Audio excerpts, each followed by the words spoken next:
When I got married in the mid 1980s, the first paycheck I got after my wedding had my new husband's last name on it. And I hadn't made that decision yet. So I called my HR department and I said, hey, what's going on here? My bank account is still in my name and my paycheck says my husband's name.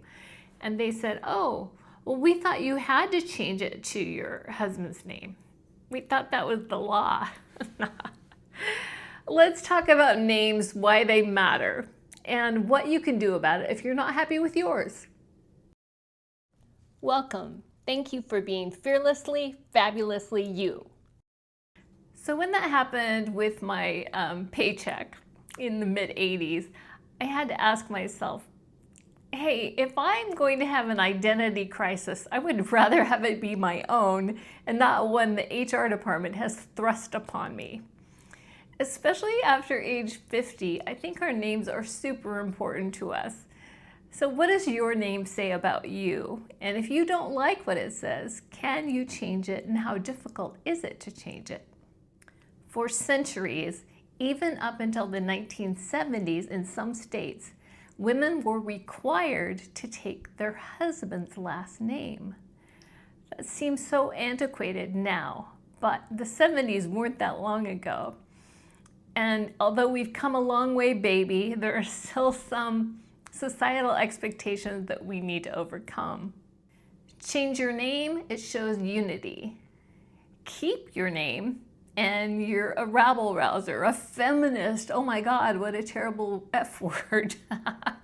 Or you're just trying to be difficult. Now, in 2003, I wrote a book, and I had been divorced from my husband for a number of years, and I decided I did not want that book to have my ex-husband's last name on it. So I decided that I would change my name. And it's much easier to keep your maiden name or to change your name when you're getting married than it is to just change it all of a sudden, because you want to change it. But it's not impossible. It's not that difficult.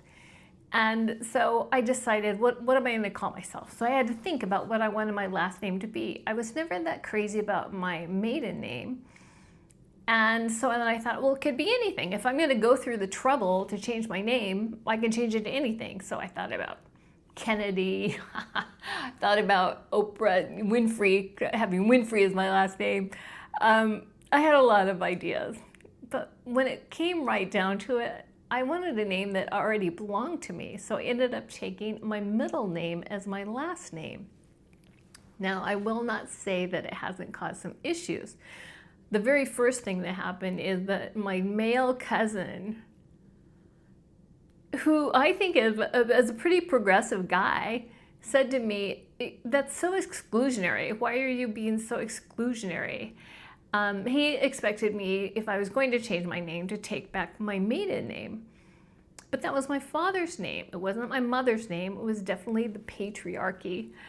And so I decided that I didn't want to go that route. So my middle name was my own name, and I don't know why he had a problem with that. He had no problem when I changed my name to my ex-husband's name. He didn't say I was exclusionary then, but the very fact that I was taking my middle name as my last name somehow triggered him.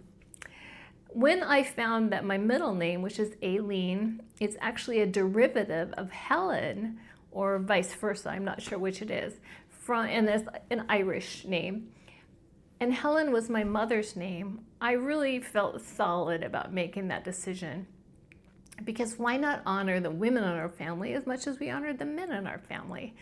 So I'm very happy with my name. It has the other problems that it has caused on occasion is that sometimes people who even have met me a couple of times will call me Aileen instead of Yvonne. This happened not that long ago with someone that I met a few times, and they should know better, but they don't. I have met at least 2 other women that I know that took their middle name as their last name, so it's not unusual. But I will say that one woman that I met, her name is Tammy Shannon, and I love her. But for a couple of times when I first met her, I was calling her Shannon. So it happens. So just know that there may cause some confusion in the beginning, but the people that know you, that really care about you, they're going to get your name right.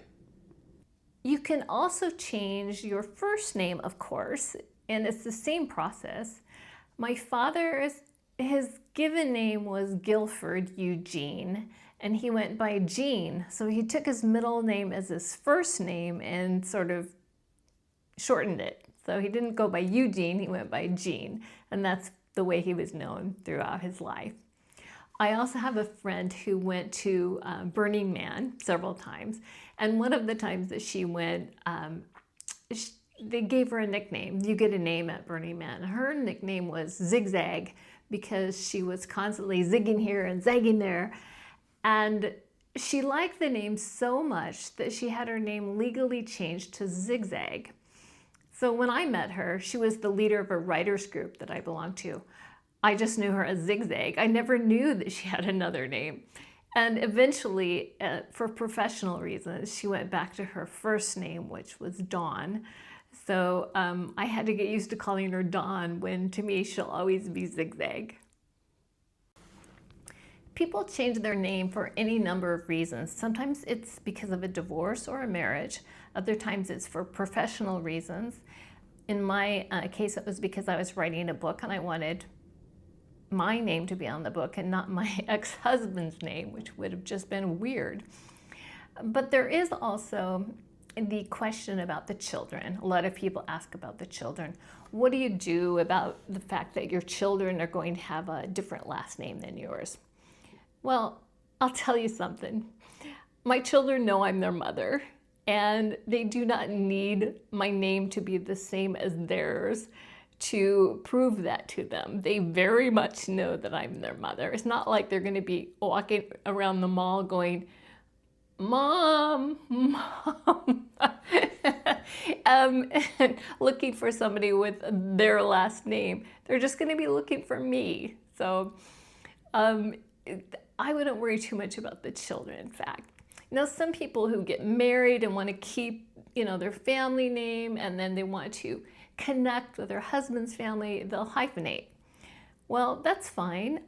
It does cause some issues with some databases, and it makes it longer when you're writing out your checks or whatever.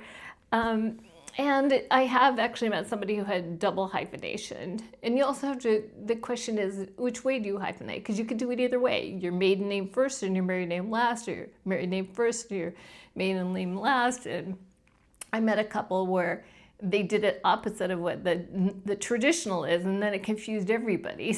So, and then you can have, like I said, I met somebody with 3 hyphenations, and that's like over hyphenating. It's like you have to breathe into a paper bag or something. You can definitely get carried away with it. I have no problem with hyphenating. You know what? I have no problem with people calling themselves whatever they want, because what could be more personal than your name? So somewhere along the lines, we turned what should be a very personal decision into a moral referendum and an administrative nightmare. And that is not how it should be. So to sum up why I changed my name, in addition to wanting to see a name that belonged to me on the book that I wrote, at this stage of life, I don't need a new name to make me whole. I just need the name that feels like mine. And my middle name has always been my name. Does your name speak to you? Is it the name that you want to carry the rest of your life? If it is, that's awesome. If it's not, it's very easy to change it. It truly is. Every state is different, so I can't tell you what you need to do in your location, but call your county courthouse, and that's a good place to start the process. They'll tell you exactly what departments you need to talk to and what process you need to go through.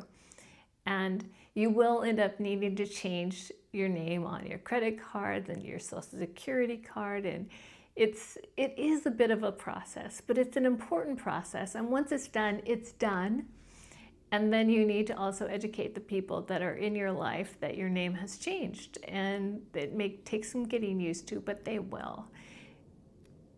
It's such an important part of who you are that you should decide what it needs to be. Be fearless, fabulous, and for goodness sakes, don't let the HR department decide on your name. Fearless and Fabulous brings you new videos twice a week. Wellness Wednesdays for vibrant health, and Fearless and Fabulous Fridays with bold adventures to inspire.